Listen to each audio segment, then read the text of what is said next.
Alright, hello. Hello everyone. Welcome to yesterlore number 5, I believe. Yes, this is yesterlore number 5, sorry. So,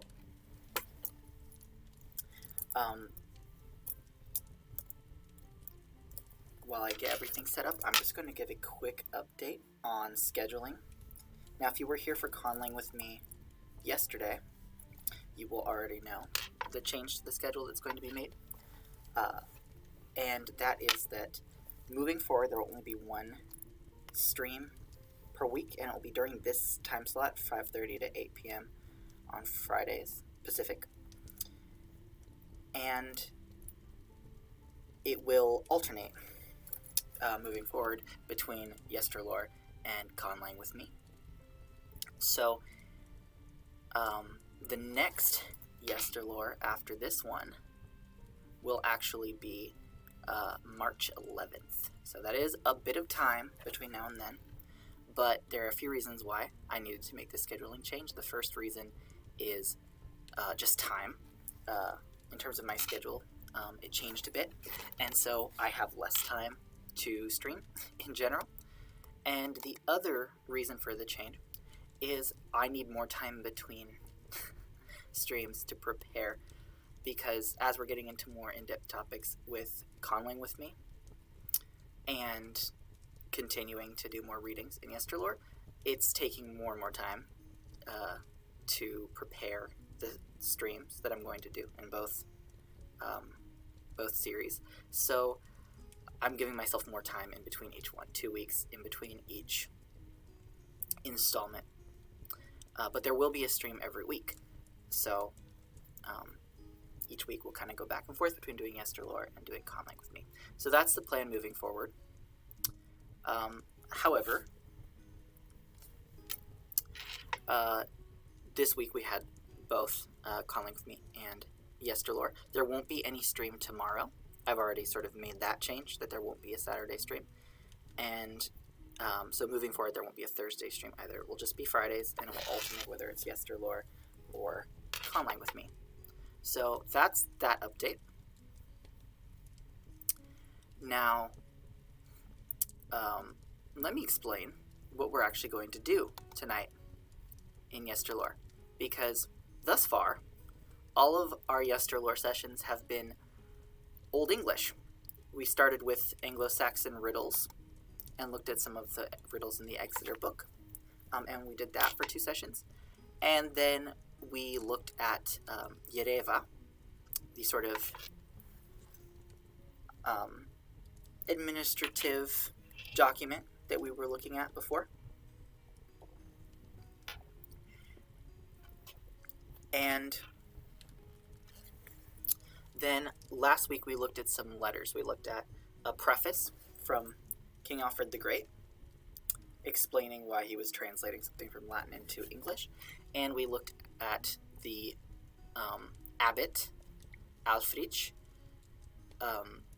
criticizing the Danish hairstyle that Brother Edward was wearing and condemning it as sinful and against his culture and shameful. So that was fun. So that's what we've done so far. It's all been Old English stuff. And moving forward, there will be more Old English stuff, probably, just because that's where my expertise lies in Germanic philology. We'll probably do some Old Norse stuff as well, maybe some other stuff. But I wanted to do something a little bit different this time. I am not an Egyptologist. I've been interested in Egyptology for a very long time, since I was very young, and been studying it on the side for fun for, gosh, I want to say 16 years now, ancient Egyptian. But there's been some gaps in that time, off and on, and it's not sort of my main area of study. I don't have any degrees in Egyptology or Egyptian hieroglyphs, but I do really enjoy it. And so I wanted to branch out and do something a little bit more fun. Not more fun than what we've been doing, because I've been having fun with everything else, but do something a bit different. And we might do this from time to time, look at something that isn't Germanic philology. I don't want this whole series to be the Germanic philology show, although it will tend to be that a lot of the time, just because that's where I do have my qualifications, I suppose. So what we're looking at tonight, what is this? What are you seeing on the screen here? Well, this is a stela from the Old Kingdom of Egypt. This is from the 6th dynasty, which specifically during the reign of Pharaoh Pepi II Neferkare, and his reign was from 2278 BC to 2184 BC. So that's sort of where we're in time-wise. So 2000, almost 2200, that sort of area of time, BC. And who is Pepi II? Pepi II Neferkare is known for a few different things. One is being one of the last pharaohs of the Old Kingdom. After the 6th dynasty, the Old Kingdom, we had what was called the first intermediary period between dynasties, where like the sort of Egyptian infrastructure kind of broke down a bit. There were sort of different groups invading. I can't exactly remember off the top of my head what was going down during the first intermediary period. There were a few intermediary periods between different dynasties in Egyptian history, but the first one happened a little bit after Pepi II's reign. But Pepi II was known as being a good pharaoh, and he is also known for a pyramid. Oh, this is not what I want to see. These are just different clippings of what we're looking at. Actually, I didn't want that one. But this is Pepi II's pyramid. Not as exciting and huge and spectacular as the Great Pyramids, but it's a pretty nice pyramid. In size, it's clearly eroded a bit. It would have looked a lot nicer 2200 years BC. And this is located in Saqqara, or what is now Saqqara in Egypt. On the map, I have like an Egyptian map here. It's focused on ancient Egypt here. So we've got the Mediterranean Sea. This is the Nile River here. And Saqqara is here. This dot here. Let's see if that's visible. Yeah. Saqqara is here, where my cursor is, next to Memphis. Giza is up here. That's where the Great Pyramids are.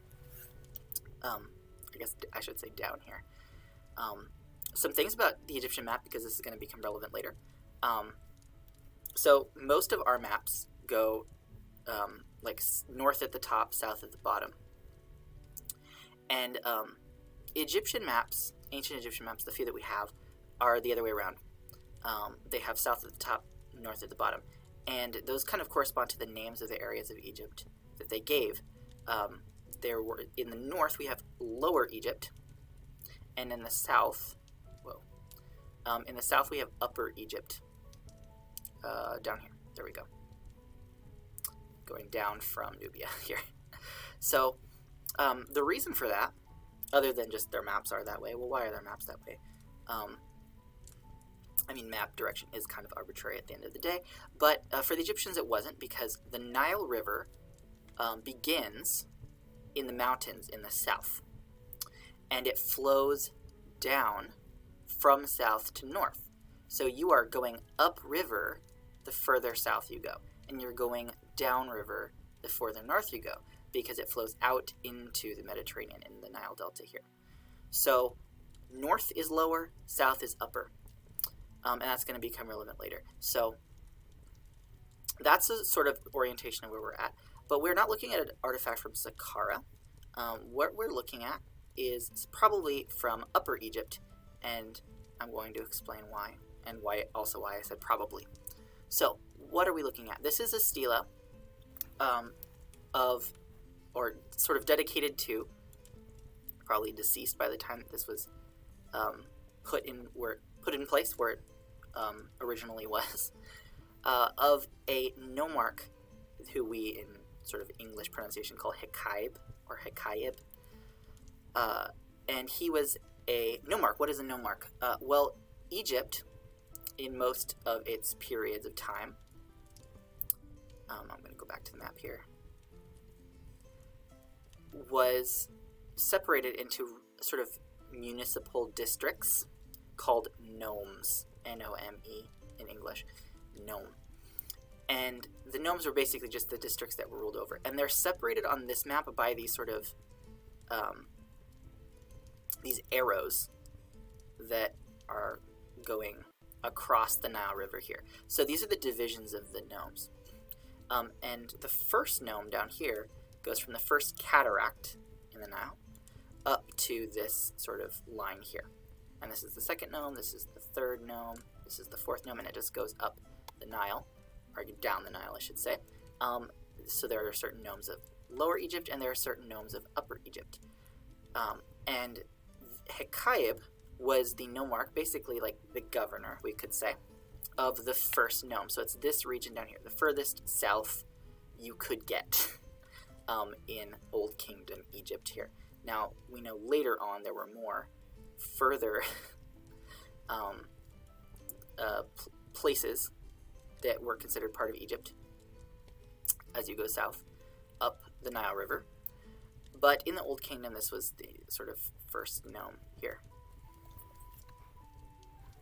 Now, the largest, like, major city to the first nome is Thebes, and that's going to be relevant when we get into what we're reading today. So that's who ḥeḳaib is. He was basically the governor of this region of the Nile here. And ḥeḳaib is the sort of Egyptological pronunciation of his name used by Egyptologists today. His name in reconstructed pronunciation was probably something that's more like ḥeḳaib, which meant like he who controls his heart, or he who has control over his heart. There's another name he had. I think it was pepi in the reconstructed, or in the Egyptological pronunciation. I'm not sure how that's reconstructed. But pepi means Pepi is strong. Pepi, the pharaoh, during this time. That's another name he was known for, or known by. And I think both show up on this text, but in the section we're going to read, he's just referred to as a ḥeḳaib here. So that's who it is. And here we have ḥeḳaib himself. We have his wife and his children here. And so this stela is supposedly, as far as we can tell, based on reading it, meant to sort of stand as a memorial of what is being offered for his death.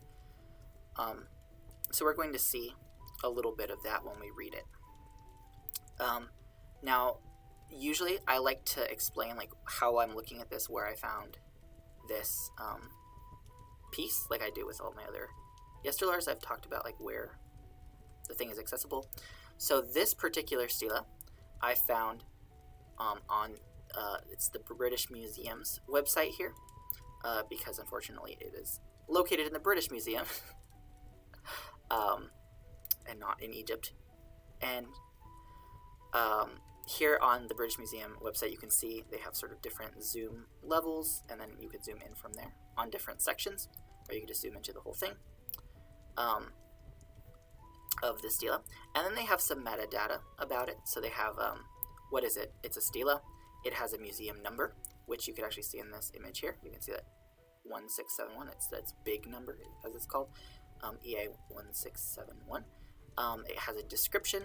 It's a rectangular limestone stela of ḥeḳaib and Senate, the scene on the left of the deceased with sons, all faces obliterated, 2 rows of hieroglyphic text at top, 10 columns to the right of figured scene. Now, where it says cultures periods, they say first intermediate, this is actually before the first intermediate period, so this isn't 100% accurate, but I think this is just how they're categorizing their artifacts in the British Museum. It's kind of strange, but I'm not a museum curator, so I'm not going to go into that too much. It's made of limestone. We have the specs here of how big it is, and there's some curator comments here, which you can read here, I guess. And then doesn't say where in Egypt it was found, which is why I said presumably, probably it was located in the first nome, or maybe in Thebes, the major city. But all it says is it's in the British Museum's Egypt and Sudan department. It was acquired, some word choice there, acquired, in 1918. And it's in good condition, it's in fair condition. But they don't say what specific location it was acquired from.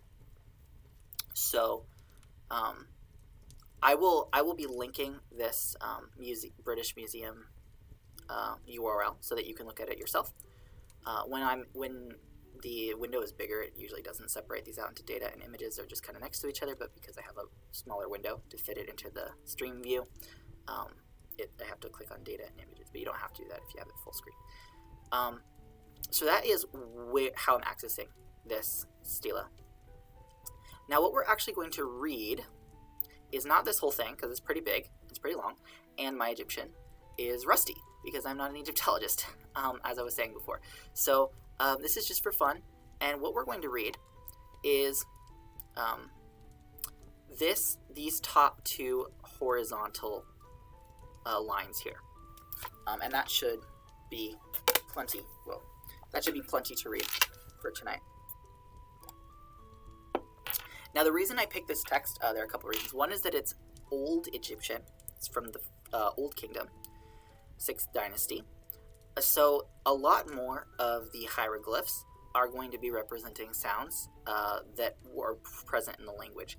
As Egyptian developed, because it had several thousand years to develop while hieroglyphs were still being used, the language changed, but the writing system changed much less than the actual spoken language did. So a lot more of the sounds are actually become sort of silent. Sometimes they get dropped in spelling, but often they're preserved.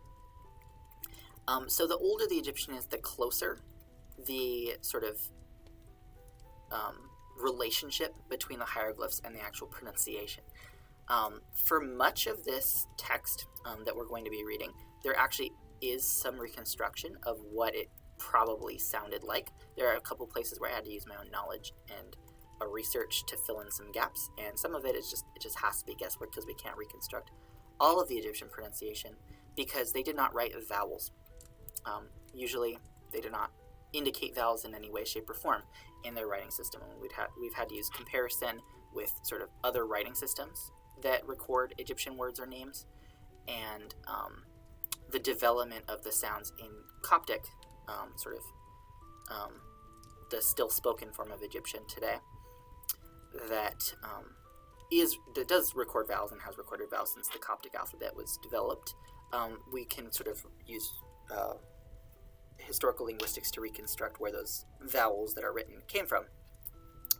So that helps us in sort of reconstructing what it sounded like. So what I'm going to do as we translate this, I'm going to explain my process and how I go about translating and reading these hieroglyphs. And then once we've read some of it, I'm going to mostly be reading things out in Egyptological pronunciation. And Egyptological pronunciation is just the consonants that we see written, and we insert vowels contextually to make it pronounceable.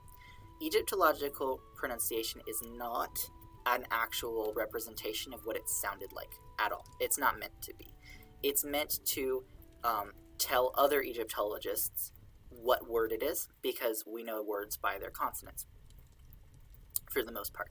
And most sort of anglicizations of names or words in Egyptian are in Egyptological pronunciation, because it's Egyptologists who transmit this knowledge to the wider public. Some names of places and deities are from Greek versions of the names, which are different than the Egyptological pronunciation usually. So those do show up in the English translation, but I'm not going to use them when I'm reading the Egyptological. Once we've gone through the entire text, or at least the entire part of the text, I'll do a comparison of the Egyptological pronunciation and my best attempt. I'm not fluent at all, because very few people could possibly be. But I'm going to do my best attempt as a sort of rookie Egyptologist at pronouncing the reconstructed pronunciation side by side with the Egyptological, just so you can get maybe a rough idea of what it actually sounded like in ancient Egypt, in the Old Kingdom pronunciation, to the best of my ability. So the reconstructed pronunciation, I do want to give one other note, and I will link some information about this in the YouTube upload of this. I'm mostly following James P. Allen's Egyptian phonology that he reconstructs. He's an Egyptologist and linguist who has studied Coptic and all sort of stages of Egyptian, ancient, medieval, modern. And his reconstructions differ a bit from other reconstructions, particularly with certain consonants, as well as the treatment of consonants that represent when a vowel should be in a certain place. I'm mostly following him because I've read his book, Ancient Egyptian Phonology, and I've read some of his other papers, and I find it to be sound. But I've also read some of the disagreements with him, but I just needed to choose something to go with for tonight. So I'm mostly following him. There's some places where I'm basing my reconstruction on something a bit different, but that's mostly who I'm trying to roughly go in accordance with. So we're going to get started with reading the top section here, and I think I'm going to want to switch to this version, this sort of snippet of it, of the text, and explain what the text is about. So this section, oh, hello chat, someone's saying hello in the chat. This section at the top is the actual explanation of what this is and who it's for. And the other reason I chose this text is I just think it's interesting what it says in the text. I find it interesting, the description of the person. We don't often get that many descriptions of people's personalities or how they saw themselves maybe, or ask their scribes to record themselves. We get plenty for pharaohs, but not a ton for a lot of other people. So this is going to be interesting to see, in my opinion. And what most sort of dedication texts will begin with is what is called an offering formula. And an offering formula is a set of sort of phrases that indicates that this text is an offering for usually the deceased, who it is in reference to. And it pretty much always starts the same way. And we're going to see how it starts. Now, this text here is written from right to left. Egyptian hieroglyphs can go left to right, right to left, and as you can see, they can go vertically from left to right or right to left. But when they're horizontal, like these first two rows, it's right to left, and then top to bottom when you have stacks is how you typically read it. The thing that makes this text challenging, which is another reason I chose it, I suppose, is the hieroglyphs are not in the best condition, either from wear or just the amount of resources that this governor had to have top scribes write this. Now we can see there is some good detail in these reeds here, and the actual images of the people are pretty nice. But the hieroglyphs themselves are a little bit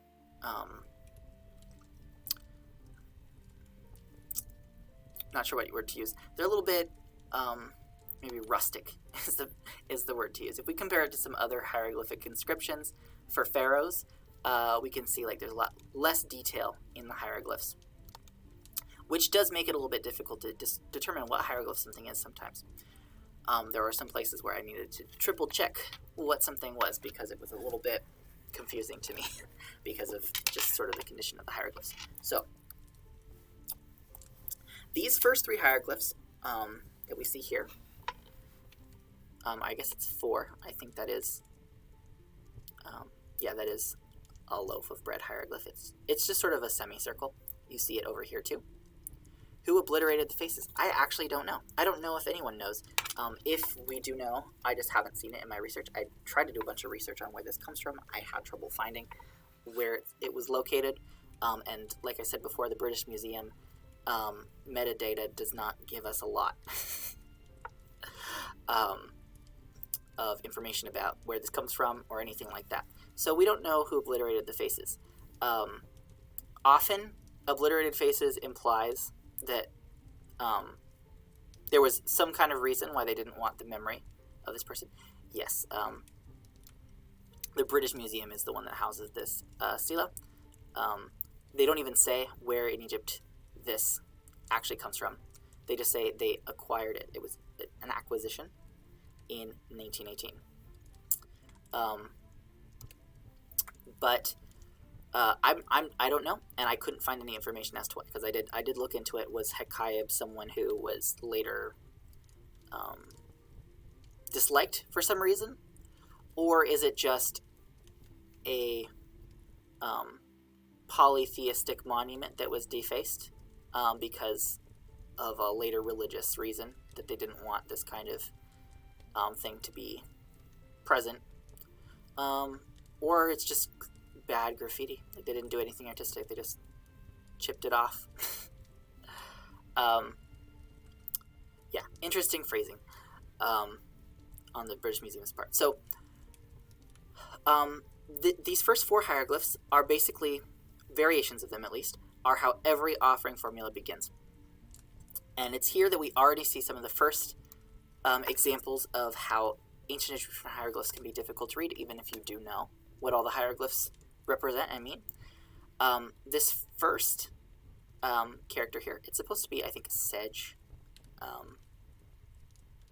It's some kind of plant that grows by the water, and a loaf of bread. And together, that's sort of an abbreviated writing of the word that in Egyptological pronunciation is nesut.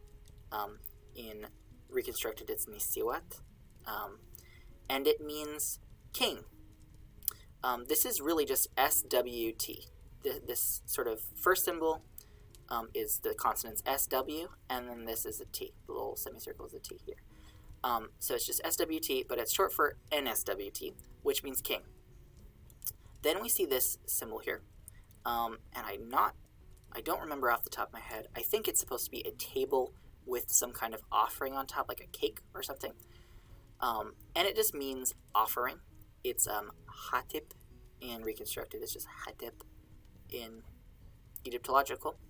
So it means offering. And then this triangle with a smaller triangle inside escapes me what it's supposed to be representing off the top of my head. But it is basically the consonants J, Y. It's like D. Usually it's written with a D with an underscore below it, and then a J. But it's in reconstructed, it's G, and it's the verb to give, or it's the noun an offering, often short for R. It has an R before it, Rigi, because I think it's a weak root.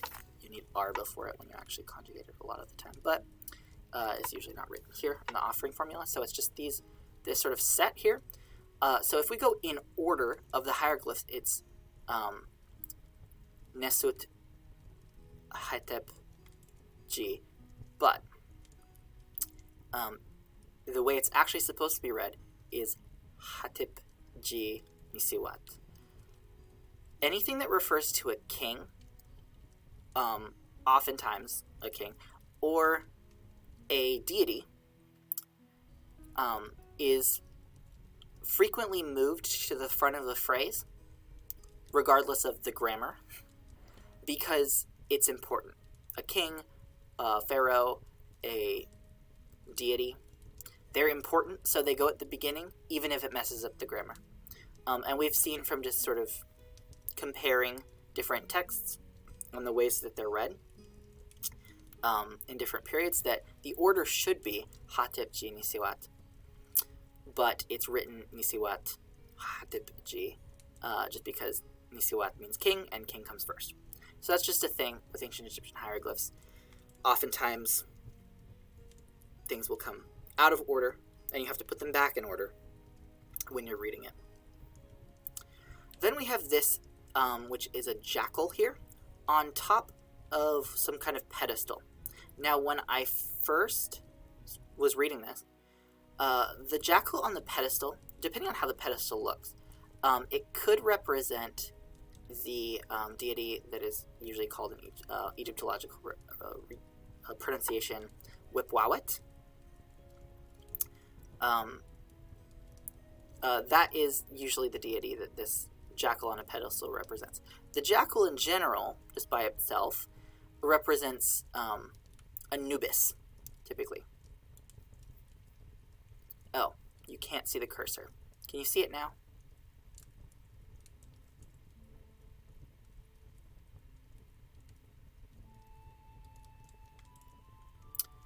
If you can't see my cursor, that's kind of difficult. Yeah, okay, good. I think I was just clicked away from it.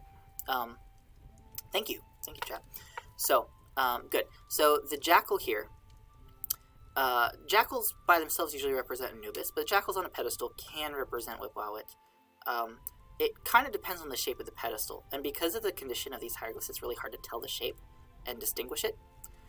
But if we keep reading, so this could be Anubis, or this could be Wipwawet, but if we keep reading, we see here, it says, I'm probably just gonna read the reconstructed pronunciation actually because it's easier to pronounce than the Egyptological. It's Tapi Yawth, which means atop his mountain, or he who is on top of his mountain, or he who is on top of the mountain. And that is a very frequent epithet for Anubis. He who is on top of the mountain is a very common name for Anubis. So that clears the ambiguity. This could be Anubis or Wipwawet. Well, it's Anubis probably, because this is a thing that Anubis is called. Yes. Yeah, so this little dash here. So here, this is supposed to be a head with hair. Again, the condition of the hieroglyphs makes that hard to tell. I could just tell kind of by the shape of the hair. That's tapi, which means on top of, or above sometimes. And then this symbol is Jal. Jal is mountain. And it's written in a bunch of ways. You could write it phonetically with the phonetic hieroglyphs. But what's being said here, and someone in the chat is pointing this out, which is why I thank you for reminding me to point this out. This is supposed to be like a symbol of like dunes or a mountain. This little sort of tick here, it's like a little vertical line, indicates that you should read the hieroglyph before it as itself rather than just as a phonetic symbol or a meaning-giving symbol. This says, read this as the word Jawf, or as Jal, sorry. This little snake here, the horned viper here, is the consonant F, and that is sort of a possessive marker here, his. So it's mountain, his. And I know to read this as Jal because of this line here. Thank you for pointing that out for me, because I almost skipped over that. So yeah, there's a possessive suffix here that indicates that it's his mountain. So on top of his mountain, which is a common name for Anubis. Then we see this sort of cross-looking symbol here, which is the word Yami, or Ami, depending on the reconstruction. I'm going to go with Yami because there is a J there, but Alan might actually think it's Ami. I would have to double check that, but I think I'm going to go with Yami for now. Yami meaning being in. And then we have this quail chick, which is the W consonant. And then we have the bread again, which is T. So this is actually Wat, or wet. I wasn't able to find a reconstruction for the vowel here, but I'm going to go with wat for now, just because I need to choose one. Wat. And then this is another hieroglyph I had trouble figuring out. But what it's supposed to be is an oval with sort of two bumps on either side. And I think it's supposed to be like a pustule. It's kind of gross. It's supposed to be like sort of like flesh that has bumps on it. I believe that's what it represents. But the word wat actually means like bandages. Bandages that you'd use to wrap a mummy in. So being in bandages, or one who is in bandages. And this is another frequent epithet for Anubis. So this just kind of hammers home that it's Anubis being referenced here. So he who's on top of his mountain, he who is in bandages, he who is mummified. So it's Anubis. It's Anubis, guys. So yeah.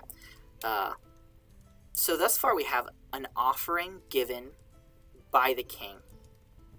Now, this offering probably wasn't given by the king. It's part of the formula that you just say by the king, as in on behalf of the king. It's just sort of like sanctioned by the king. It's legit, is what this basically indicates. An offering that's in the name of the king, maybe, to Anubis. He was on his mountain. He was in bandages. And then I had some trouble with this section here. This sort of stretched out semicircle here is supposed to be a bowl.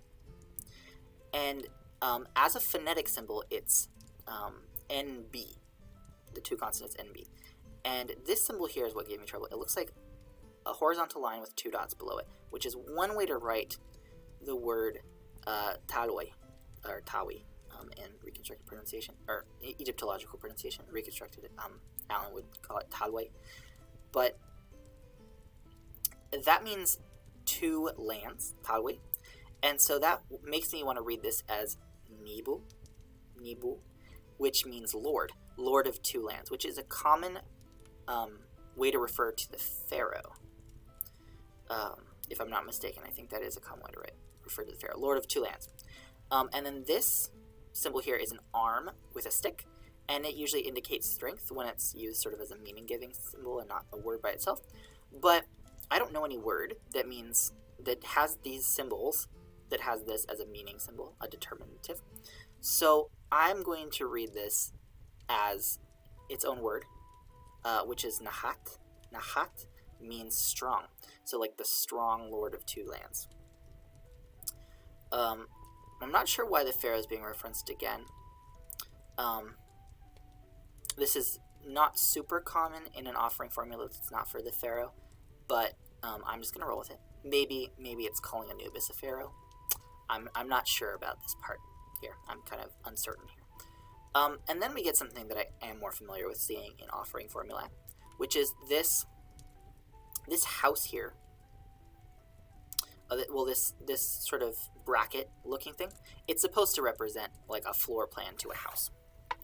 But as a phonetic symbol, it's the letters PR, like the consonants PR. And this is probably here the word pirit. It is a sort of infinitive of piri, to emerge.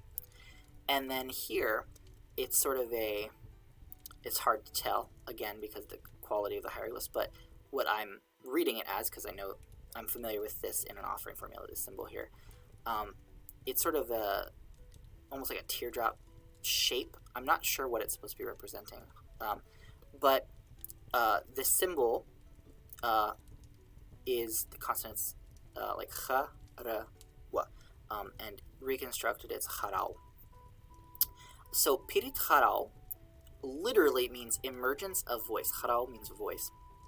However, emergence of voice is a really common way to refer to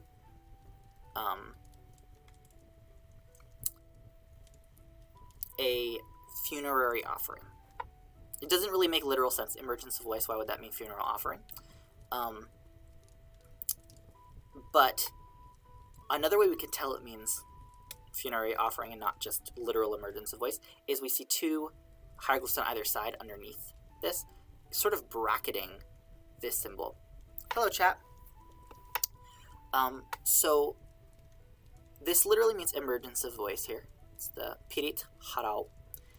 But these two symbols here, this first one is, I think it's hankat, or hankat, in reconstructed pronunciation.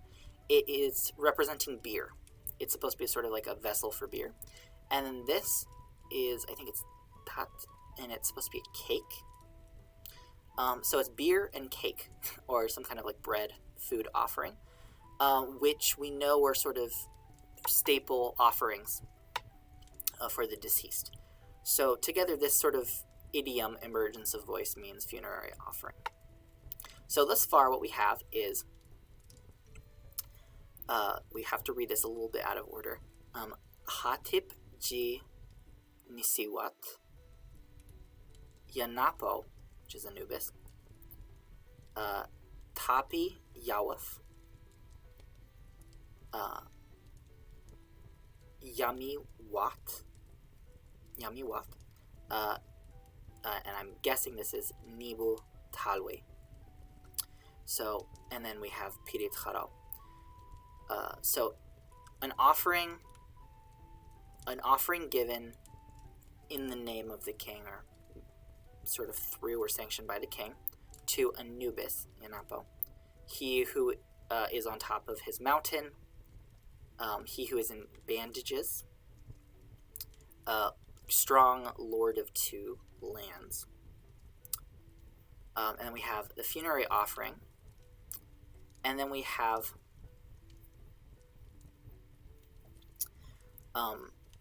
this whole section here, which I actually had to read pretty much completely out of order because of this whole issue where words for gods or kings, like we saw with reading this out of order, come first regardless of the grammar. So if we go in order, it says this is ha and this is ra, this is har, which is a preposition meaning before or in front of, before, and then we have nachar al.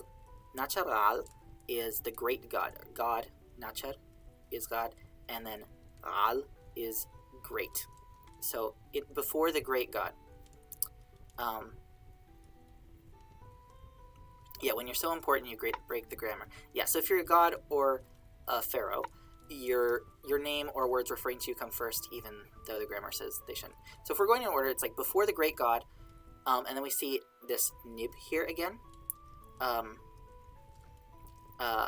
then we have this is nibu here, lord again, and then this is p and t. This word pit means sky, and this symbol, this sort of bracket symbol, is supposed to represent the sky. It's above, like a divine roof. And this is just a meaning symbol. So the word is pit, pt, because we have to insert the vowels ourselves. Pit. So Nibu Pit is Lord of the Sky. And then we have ni here. This is just the letter N. And it's probably a preposition here, for.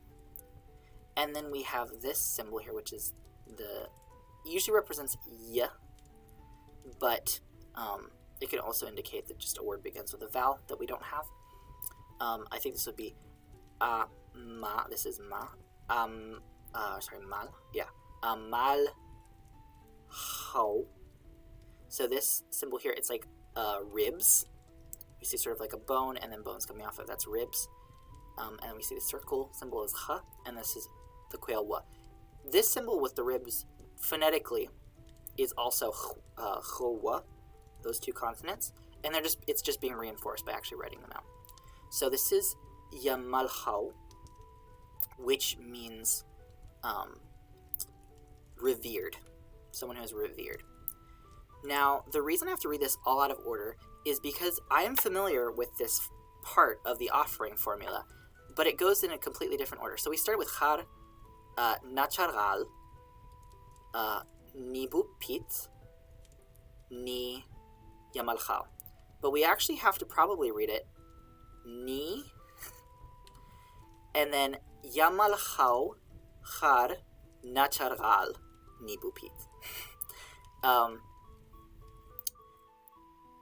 Because Yamalhau Har Nacharal is a formula, Literally, it means revered before the great god, like we saw revered, ya malchau, before Har, natural, the great god, natural, sorry, I struggle to pronounce that a bit, Nibupit. Well, Nibupit isn't part of the formula, just Lord of the Sky. But this revered before the great god is a formula, or part of the formula, that means, it basically refers to the deceased, a pious deceased one, basically. One who is revered before the great god, Lord of the Sky. But because before the great god, Lord of the Sky, refers to the great god, Lord of the Sky, it comes before the actual sort of main word, revered one, here.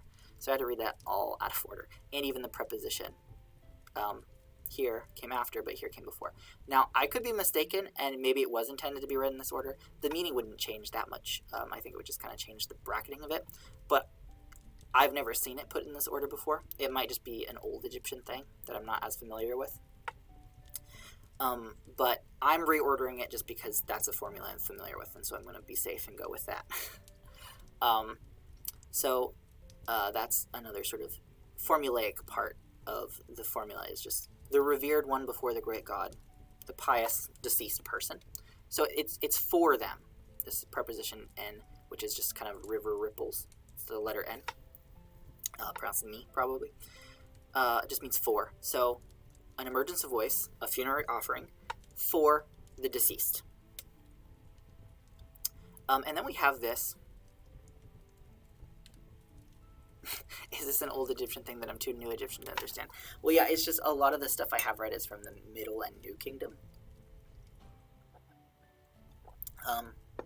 But the reason I chose Old Kingdom is because, as I said before, the hieroglyphs have a closer relationship to the pronunciation in Old Egyptian because the language hasn't changed as much from the invention of hieroglyphs. The later you get, the more the hieroglyphs are preserving etymological spellings of things and not the actual pronunciation. So I went with an Old Egyptian text for that. It's easier for me to pronounce, personally, too. It's still hard for me to pronounce, but it's a little bit easier to read and pronounce it as I go. Alright, so the next one we have here, this consonant here, is the consonant S. And I think it's supposed to be folded cloth, folded back over, but it's always vertical, and you'll see it here. The longer part comes first, and then there's like the shorter, doesn't go all the way down, fold. So they didn't fold things, I guess, all the way. Maybe it's like hanging or something. But I think, remember that this is supposed to represent cloth. But it's just the consonant S. And then this symbol here, I actually struggle with knowing what this is. If it's another instance of sort of a cross shape, that doesn't really make sense here. And so what I think it is actually a different symbol. It's supposed to be more like a chess piece sort of shape. I can't remember what it actually represents, but it's supposed to be sort of like a column top thing in terms of its shape. And I'm guessing that that's what it's supposed to be, because the next word tells me that that's probably what it should be. So if it's the thing I think it's supposed to be and not what it looks like, this would be the word simir. S-M-R is what's written, and I think the vowels are simir. Simir. And then this symbol here is a harpoon. Here, it's sort of like retracted. It's like the little trigger thing here. It's supposed to be a harpoon. And then we have this letter T here. And then this is like the vertical line. I don't think it's P. I think it is the vertical line here. They just made it kind of thick. That indicates that you're supposed to read it as itself.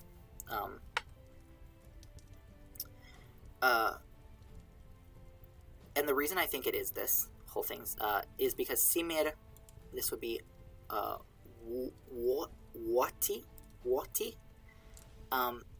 Simir wati means it means the simir is like friend, but friend if you're a noble, like noble or royal friend, which is often a title of like someone in the court, for example, a governor, like ḥeḳaib is. ḥeḳaib, who this is all written for, this guy down here. So a court friend of the pharaoh, basically. And wati is the number 1 as sort of an adjective, so it's like single. So single friend, or sole companion, sole friend. And that's a common sort of name that you give to someone in the court. So basically, like, the king's only friend. They know that they're not the king's only friend. They're just a government official. They just write, friend of the pharaoh, basically. Solely or singly appreciated friend. Cringe, friendless king. Yeah, no. I'm not sure. Like I said, I'm not an Egyptologist. I'm not sure to what extent the pharaoh was expected to personally know all of the nomarchs, all of the leaders of each municipality. And I also don't remember where Pepi's seat of royalty is located. Pepi II, like I said earlier, so ḥeḳaib is the nomarch of this nome, this region here. But Pepi II's pyramid is way up here. So I'm not sure if Memphis is actually where Old Kingdom pharaohs sort of resided. I don't remember. I would have to look that up. I just know that neither Memphis nor Saqqara are referenced in the part of the text that we're going to read. So I don't know where Pepi II lived full-time, and I also don't know that he would personally know everyone, but it's possible he had to meet everyone. That might have been part of his job. So in any case, it's just sort of a little symbolic meaning for someone in the court. And I'm doubly sort of reinforced in my assumption that that's what this says, Simirwati, because his name comes right after it. So we see this symbol. This is supposed to be sort of like a sort of hook-shaped scepter. There are 2 different shaped scepters in Egypt. One represents Lower Egypt, one represents Upper Egypt. I think the sickle one represents Lower Egypt. But as a phonetic symbol, it's the consonants ha, ka, and la, those 3 syllables. So this is a noun, I believe here. Is it an adjective? Oh no, it's a perfective verb. It's ḥeqqal. ḥeqqal means he is in control, or he controls, or controlled. And this next symbol here is supposed to be, I believe it's supposed to be a heart with the aorta attached. And it means heart. It's pronounced yib, I believe. That's the reconstruction. So ḥeqqal yib, which is his name, which we say ḥeqqaib in English, pronunciation of ḥeqqal yib. So it means he who controls his heart, which I think I said at the beginning of this stream. He who's in control of his heart is the name of this guy down here. Let's see the full picture here. That's him. We don't get to see his face, unfortunately, but that's him. He who controls his heart. So that's his name. And then we have these 2 symbols. The head is missing here, but we see this symbol again over here, so that's what it's supposed to look like. It's a snake, and it's the consonant j. And then we see this is a hand extended like this, and it's pronounced d, or d, depending on reconstruction, but I'm going to pronounce it d. And it's this is the word jid, which means said. So let's go over everything we did here. I'm going to stop here. So this section is the part, like sort of the offering formula at the beginning. So we have an offering given by the king or through the king to Anubis. He was on top of his mountain. He was in bandages. Strong lord of 2 lands. And what is given? It is the emergence of voice, the funerary offering for the revered, the one who's revered before the great god, Lord of the Sky. So that all that together just means the deceased. The sole friend of the king, ḥeḳaib, the guy that we're talking about, ḥeḳaib, says, or said. And then we're going to get what he said after. So that's why I'm pausing there. And then I'm going to read it in Egyptological pronunciation, sort of just the readout of the consonant so Egyptologists know what word you're talking about to the best of my ability, and then I'm going to read the full reconstructed that I could put together from the different sources I looked at. So the Egyptological for all of this would be ḥeḳaib ji nesut inpu tepi juef imi wet neb tawi nachat, or sorry, nechet peret chru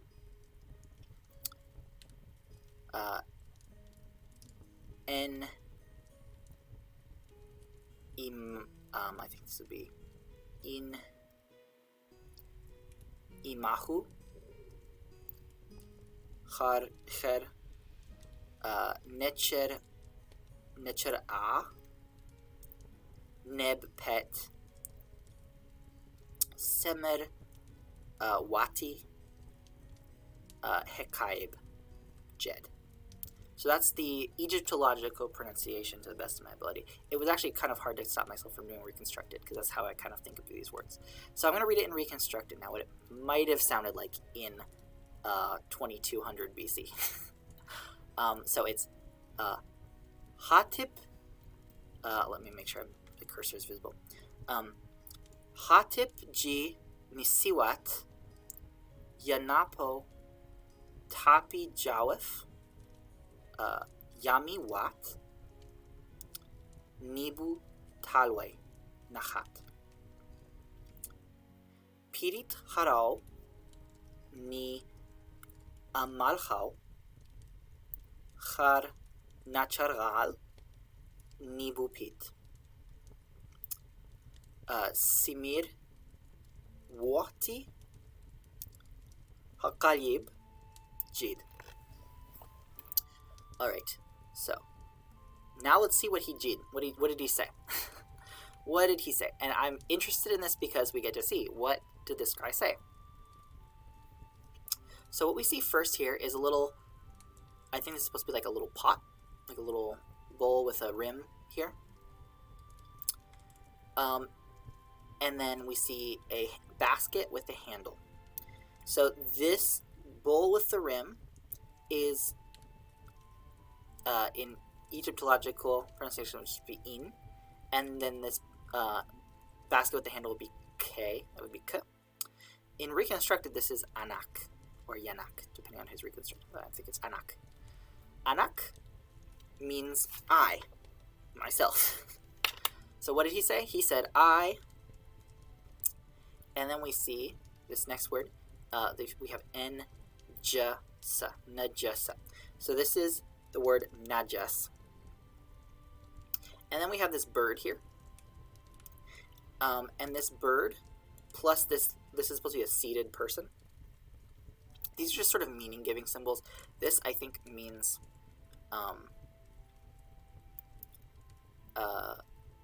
I think this I can't remember what meaning the bird adds here. It's not really read. It's not read phonetically. The person indicates that it's a person.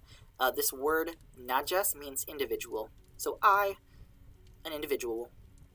And then we have this reed here.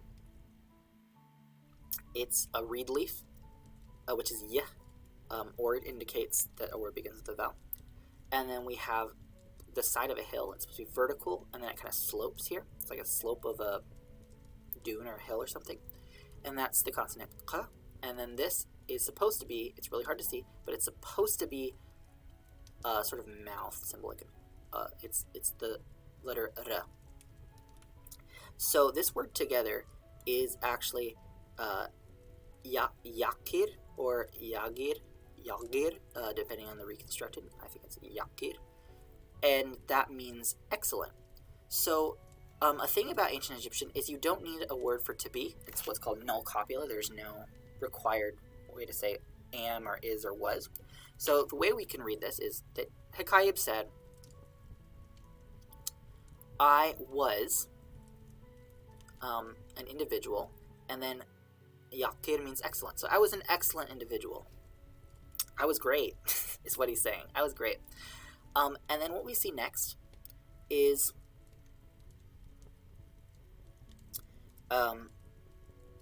this snake again, and then we see the D. We actually see it here too. The snake in the hand is jid, so spoke or say. I think here it spoke, because then we have to go to the next line. So jid spoke, and then we see this is supposed to be an owl. I know by the shape that it was drawn in, the shape of the legs and the tail, that it's supposed to be an owl. It has kind of more of a square head. Nicer hieroglyphs, you would see like the details of the owl's beak and stuff, but I know this is an owl because it's the preposition ma, which means in or with. So spoke, in or with, and then we see the mouth, and then again we see that little vertical line. That means that you're supposed to read it literally. So rather than read this as the letter R, we're supposed to actually read this as the word ral, which means mouth, literally. So I spoke with, or in mouth, and then we have this snake here, this horned viper, that is the letter F again, which is that possessive suffix we saw up here. That means his. So I was a great individual who spoke in his mouth, or with his mouth. I spoke with my mouth. He spoke with his mouth. I was an excellent individual who spoke with his mouth. And then here, this symbol is actually not the mouth again. It sort of has a longer thing here. In sort of nicer, fancier hieroglyphs, this would probably have a pupil because it's supposed to be an eyeball. Someone's eye. Not eyeball, but like their whole eye, with their eyelid and sort of, you know, they might have eye makeup that brings it further out here. But this is an I, and it is also the consonants y, r, and this is the verb yir. It means to act or to do. So I was an excellent individual who spoke with his mouth, maybe his own mouth, spoke with his own mouth, acted, and we have the owl again, ma, with, so yir, ma. And then what's here, it's really hard to tell because of the quality of the hieroglyphs, but this is supposed to be like the leg of some kind of hoofed creature with hoofs here. And as a symbol,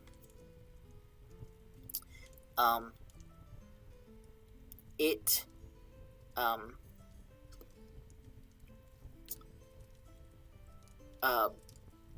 by itself means, I think this is a vertical line. I'm not sure if this is P. If it's P, it still makes sense because the actual reading of this literally would be chapsh, chapash. But we have the possessive app, so it would probably be chapshaf. Chapash means forelimb, like your forearm, or it's the stronger hands, like your right hand if you're right-handed, or your left hand if you're left-handed. So acted with his strong arm, chapshaf, yirma chapshaf. And then what we have next is this. This is the sort of folded cloth again, which I think is indicating, so it's sa,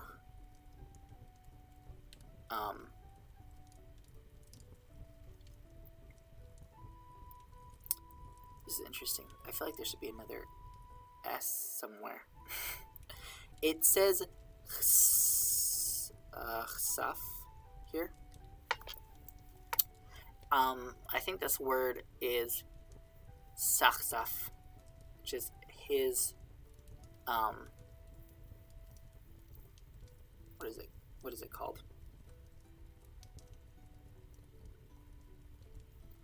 Oh yeah, sachsaf means, distance.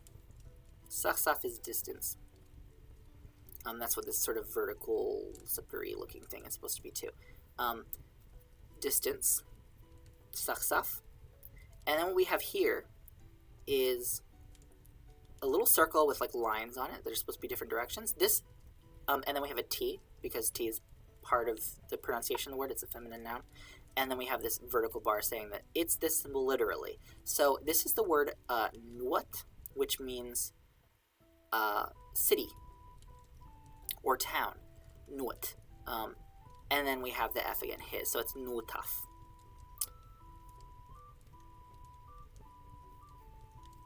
And then we have this R again, but here this R, this R, I think it's the preposition ir, which means sort of from. And then F here again is him. Iref is from him. So Saxaf means to distance or to keep at distance. So he kept his town at a distance from him. So he was an excellent individual who spoke with his mouth, who acted with his hands, his strong arm, who kept his town at a distance from him. Maybe implying something like he didn't, he like kept his emotions at bay, or like tried to be objective in his ruling, potentially. Not quite sure exactly what's meant there, but that's maybe one interpretation. Kept his town at a distance from him. Okay, now we have the sort of pot and the handle basket again. So that's anak, I again, I. Then we have a sort of wrapped up, mummified person in a chair. And this could be at the end of words to indicate certain meanings. But here, I think what this is because I have this S here, I think this is the word, it's shupash. Shupus is the 3-consonant shipesh. Shipes is how it would be Egyptologically pronounced. I think the word here is shipsu in reconstructed. I think this one was one of the ones where I was sort of putting it together myself. I don't think I saw anyone reconstruct this word, but I think it should be shipsu, which means a dignitary or a wealthy person or a noble. A little bit different from this word, nibu meaning lord. Shipsu specifically is like a dignitary, or a member of the gentry, we might say. Shipsu. So I was a dignitary. This is that owl, that's the preposition in, ma. And then we see a scepter with sort of I think it's like a jackal's head, and then there's also something coming off the other side. And it's on a pedestal. And then we see the letter T, the consonant T, which is this loaf of bread here. And this is the symbol for what's called waset in Egyptological pronunciation. Reconstructed, it would be, I think, walset. And that is the ancient Egyptian word for Thebes. Let's see if we can find it on the map. So, remembering that, so we're in, so there's the Sinai Peninsula, we're going to scroll down. We're in Upper Egypt in the south. He is the nomarch of this region. So Thebes is kind of the biggest major city here. And Thebes, we can see how it's written here in much more like clear hieroglyphs. We see the scepter with like the feather on one side, the jackal's head on this side, or it kind of looks like a jackal's head. And it has like the little pedestal thing under it. And then it has the bread. And then it has the sort of circle with the cross that indicates a city or a place. And so this 3 here represents this, it's supposed to be this vulture consonant here, which is varyingly reconstructed. Some reconstructed as like a glottal stop, some reconstructed as a like a uvular to like a r, like the French R. I think that's the standard one that like Wikipedia and stuff uses. James Allen, whose reconstruction I'm following, it reconstructed it as the letter L, and he lays out a bunch of reasons for that in a lot of his papers. So I'm pronouncing it as L in Old Egyptian. Now the L went away in later Egyptian, so it would have maybe been like Wasit later. But in Old Egyptian it was Wasat, which is Thebes, this city here. So I was a dignitary in Thebes. Well, if you're the nomarch of this region, then you'd probably be a dignitary here in the nearest major city. So yeah, Anak Shipsu ma walsat. I was a dignitary in Thebes. So here's where we are. Well, we don't want to zoom out. I want to zoom in. There we go.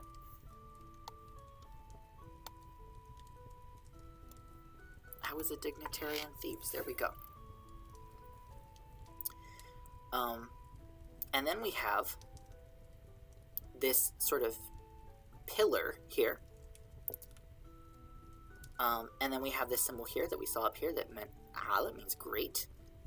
Great pillar, which is, I think the consonants are ya, wa, na, but I think the wa there is actually just representing a vowel supposed to be there. I think it's, oh no, I zoomed out again. Whoops, sorry. I believe it's pronounced, at least per Alan, it's pronounced yan al, great pillar, pillar great. And then we have this is ma here again, in, and then we have this word hintit, hintit here, hintit, and then we have the symbol for city in the circle with like the cross here. Now, hintit is, it can be a verb to like move forward, or it could be sort of a noun going up, or like upstream. I think that's a noun. It could, I guess, be an adverb too. But what tells me that this is a place, it's probably a place that is being referred to as hintit, is the sort of symbol here that indicates a place. I don't know if there is a place called Hintit on the map, but what I do know is that this here, Upper Egypt as a whole, this is like Tal Shemo, here, Tal Shemo, it's the land, Tal is land, Shemo, don't remember exactly what that means. But I know that another name that sometimes comes up for Upper Egypt, instead of Tal Shemhu, is Tal Hintit, which is this word here, Tal Hintit. Hintit means, in this context as a noun, it would mean like the frontier, the sort of foremost thing, the frontier. And at the time, you know, this is the furthest south nome here. So this is the frontier, because after you pass the first cataract, now you're in Nubia, technically. And then you end up in Kush if you keep going further south. So it's sort of the land of frontier is another name for this region. So that's my guess as to what Hintit means here, because I don't know of a city called Hintit. So it's probably just a shorter way of saying Tal Hintit, land of frontier. It's just frontier. So I was a dignitary in Thebes, a great pillar, pillar of the community maybe, a great pillar on the frontier, in the frontier land. Let's keep going. So we have the reed here, we have a quail chick, we have the folded cloth, we have a lasso, and I think this is another quail chick here. I may be mistaken, but I think it's supposed to be another quail chick. Maybe not.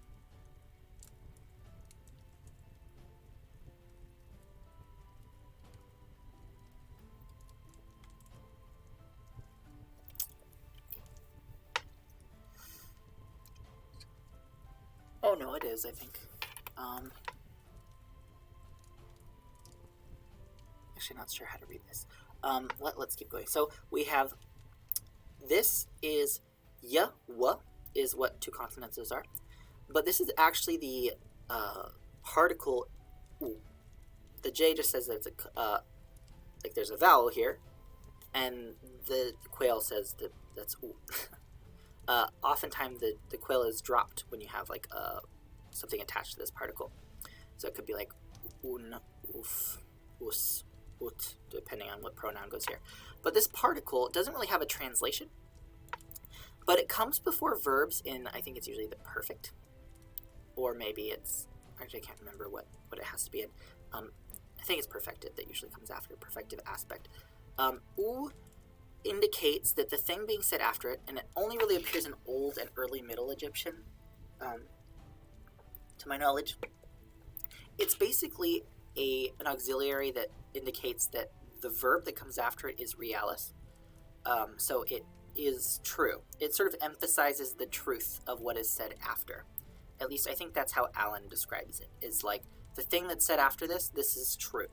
It's sort of an emphasis marker that the thing that's said after it is true. And a lot of perfective verbs that are conjugated in Old Egyptian kind of require it to be there if they're supposedly true. So, u. And what verb do we have here? This was another one where I had to sort of reconstruct the pronunciation a little bit on my own, but I had some guidance from Alan here. This is su. I think in Egyptological, it would be, I think, Swani. But what is actually probably the pronunciation in Old Egyptian is like siwilni, and it means I surpassed. I surpassed. What did I surpass? Well, yeah, here's the N, I think, here, siwalni. This is supposed to be, it's really hard to see. Like, really, really, really hard to see.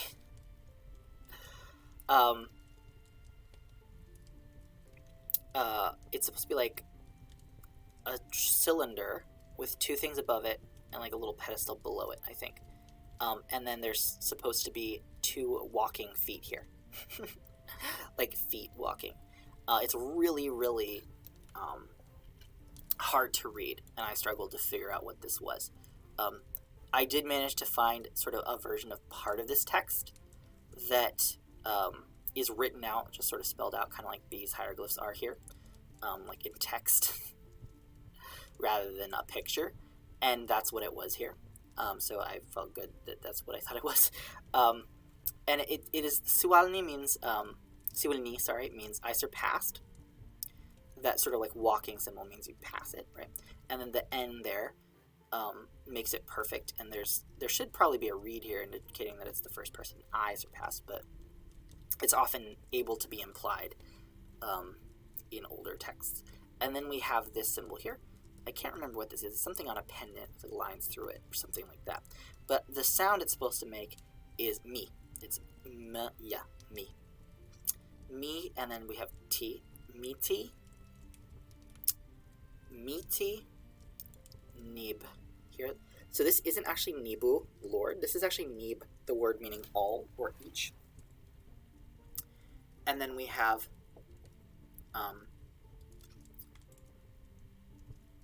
M here, Ma, and then we have the city with the X thing. We have T, and then we have the read it literally line. So it's Miti, Nib, Ma, Nuat, and then we have T and then N. This is Tin, Nuatin. Miti means peer, and then Nib all or every, so it's like each peer. So surpassed, I surpassed each peer, or like all of my peers, in the city. Ma nuat tin. Nuat tin. Tin means this for a feminine noun, which nuat is a feminine noun. So the whole phrase is u siwilni mitia nib ma nuatin, which is I surpassed all my peers in this city. And then we have M again, in, ma. And then we have this person wrapped up in bandages on a seat again, which is, and then we have an S here. So that should be like shipsu. But we actually have an S here. This is actually the noun shipsas. I'm not sure about the vowel between these two S's. I'm guessing it's shipsas.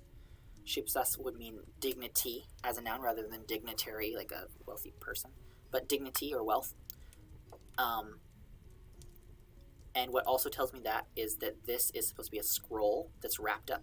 This like sort of rectangle. It's supposed to have like a little tie here. And that just means sort of an idea rather than a literal person. It's the idea of dignity. A shipsas. And we have nib all again. In all dignity. So the whole phrase here is U siwilni mitia nib ma nuatin ma shipsas nib. I truly surpassed all the peers in this town in all dignity. And then we have Jid again here, which indicates that it's going to be more that he said. Now, I think the text goes on. Go back here. The text continues here, and that's where we keep reading if we're going to keep reading, I think. I don't think it goes straight into here. I think these are little descriptions and stuff. But, because I see ḥeḳaib here for this guy. It's like a label of his name. ḥeḳaib Yekar, the excellent ḥeḳaib. But I don't know if I have the time or energy to read all of this today. That's as much as I sort of prepared to read. We can maybe try to look into what comes next. I think that's mood. Oh, actually, no, that's not mood. It's a plural verb of some kind, I believe. That's a plural marker.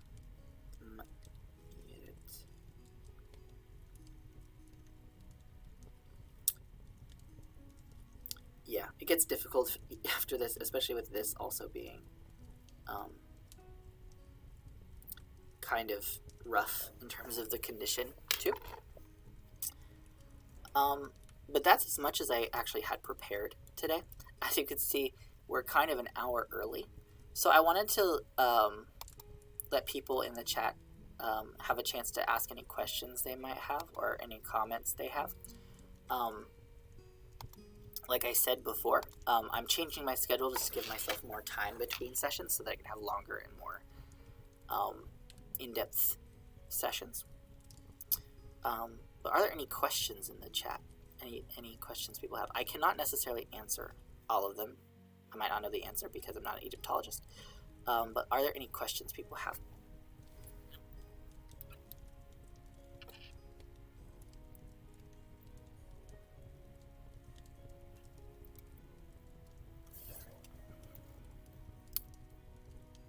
Oh, you know what? I didn't go back and read it all in Egyptological and reconstructed pronunciation, so I should probably read the whole thing. Can I follow along with the whole thing is the thing. That might be a little difficult. Let's try. So, we have got, what have we got here? Let's try. I might not do Egyptological because it takes a lot of energy for me to not read it and reconstruct it, so I'm going to read it just and reconstruct it all the way through. Alright. And then maybe go over it one more time in terms of the meaning as well. Hopefully that sounds good to everyone. So, we have Hatip.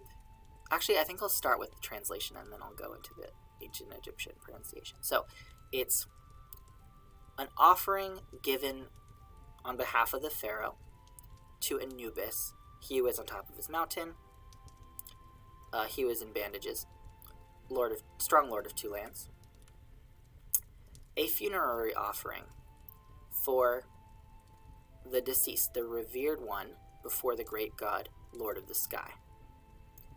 The single courtier, or like the single courtier friend, ḥeḳaib, he who governs his heart, said, what did he say? He said, I was an excellent individual who spoke with his words, with his own mouth, who acted with his own strong hand, who kept his town at a distance from him. I was a dignitary in Thebes, a great pillar on the frontier lands. Truly, I surpassed all of my peers in this city in all dignity. And as I said again at the end. So I'm going to read it in Old Kingdom Egyptian now. So, we've got Hatib G Nisiwat, Yanapo, Tapi Jawaf, Yamiwat, Nibu Talwe Nahat, Pirit Kharao, Ni Yamalcho Har Nachar Al, Nibu Pit, Simir Wati ḥeḳaib Jid, Anak Najas Yakir, Jid Ma Ralef, Yir Ma Chapshaf, Sachsaf Nuaf Iraf, Anak Shipsu Ma Walset, Yan Al Ma Chintit,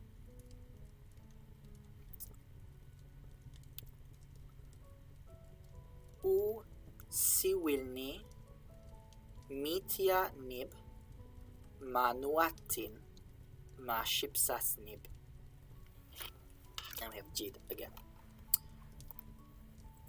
So that is the text that I had prepared today to read. I'm going to give a couple more minutes if anyone has questions. I'm going to drink some water because my throat is getting kind of sore. But I want to know if anyone has any questions about this text or just about sort of the process that I went through in trying to translate this. I'm going to link some resources to sort of some basics of hieroglyphs in the YouTube upload of this when that is up in a couple hours. So you should be able to go there. My YouTube is linked on Twitch. If you just go to my Twitch channel, there's a link to the YouTube. And the YouTube username is the same. The channel URL is pretty much the same. Grimm's Lawyer, same as Twitch. So there should be links there to videos and other resources, as well as the links to the British Museum page that I used to access this. All of the other pictures we looked at, the pharaoh Pepi's pyramid and the map, this really cool ancient Egyptian labeled map of Egypt. These are all Wikimedia images, so if you just search like on their pages about ancient Egypt, you should probably find these. I think this one is on the Wikipedia page for gnomes. If you want to look up gnomes, this map should be there because it separates where the gnomes and the different provincial regions. So I haven't gotten any questions or comments in the chat. Of course, if you have any other questions, you might ask them in the YouTube upload comments. I think I have comments turned on. That should be the case for now. In the meantime, I hope you all have a great rest of your day, evening, night, whatever it happens to be for you. Thank you, everyone who did engage in the chat, and thank you, anyone who's watching this in the future. The next yesterlore, as I said before, will be March 11th, because we're starting to alternate weeks. So next week, March 4th at this time, probably a little bit longer. It's really easy for my Conlang with me is to go the full time. March 4th is going to be the next Conlang with me. And then March 11th, the following Friday, will be the next yesterlore. I don't know if we're going to read more ancient Egyptian stuff or if we're going to be reading something else. We will see. But I hope in the meantime that you have a great rest of your time, day, evening, night, whatever happens to be for you. Thank you for tuning in, and farewell. Thank you.